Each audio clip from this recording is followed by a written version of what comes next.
Hello मैत्रिणींनो, कशा आहात? तर आज बनवणार आहे वांबीचं कालवण, वांबीचं फ्राय आणि बांगडा फ्राय. आज तो 3 आयटम करायचे आहेत. तर आज आपण पहिले सुरुवात करूया मसाल्यापासून. तर मसाला वाटण्यासाठी मी घेतलेले आहे हे थोडा खडा गरम मसाला आहे, खोबरं, रफली चॉप केला आहे कांदा, 2 कांदे आहेत छोटे छोटे, अद्रक, लसूण, टॅमॅटो, कोथिंबीर. बस इतकंच वाटण करायचं आहे. आता मी हे वाटण करते आणि परत तुम्हाला जॉईन करते. ओके, चला. आता माझं वाटण तयार आहे. आता फोडणीसाठी मी पुन्हा एकदा कांदा कापला छोटा छोटा, टॅमॅटो, कढीपत्ता, कोथिंबीर आणि हे मसाले. घरचा मसाला आहे, हे सगळे घरचे मसाले आहेत माझे. घरची कुटलेली मिरची, ही लाल तिखट, धना पावडर आणि थोडा गरम मसाला आणि हळद. तर आता पहिल्यांदा इथे पातेलं तापवायला ठेवलेलं आहे मी. आता पहिलं पातेल्यामध्ये तेल घालूया.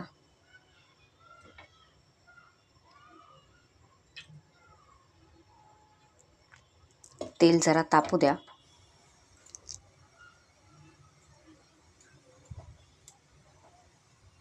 तेल तापलं की त्यामध्ये पहिल्यांदा कढीपत्ता घालायचा तेलामध्ये. तेल तापलेलं आहे आणि एकीकडे मी पाणी गरम करायला ठेवलेलं आहे. तर चला पहिला आपण कढीपत्ता घालूया. थोडा सांभाळून घाला मैत्रिणींनो. कढीपत्ता हे झाला की त्यामध्ये बारीक चिरलेला कांदा घालूया.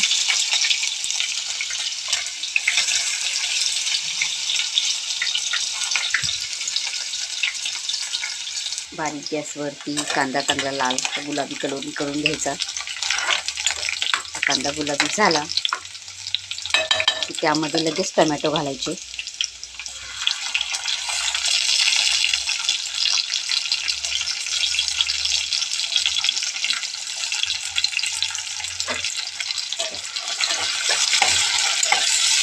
कांदा आणि टोमॅटो एकजीव होऊन द्यायचा आहे मैत्रिणींनो. दोन्ही एकत्र शिजले पाहिजेत. इकडे आपलं पाणी तापतंय.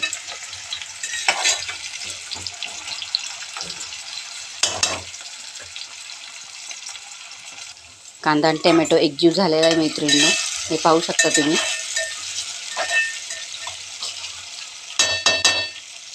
यामध्ये थोडीशी कोथिंबीर घालूया आपण आधी. अशी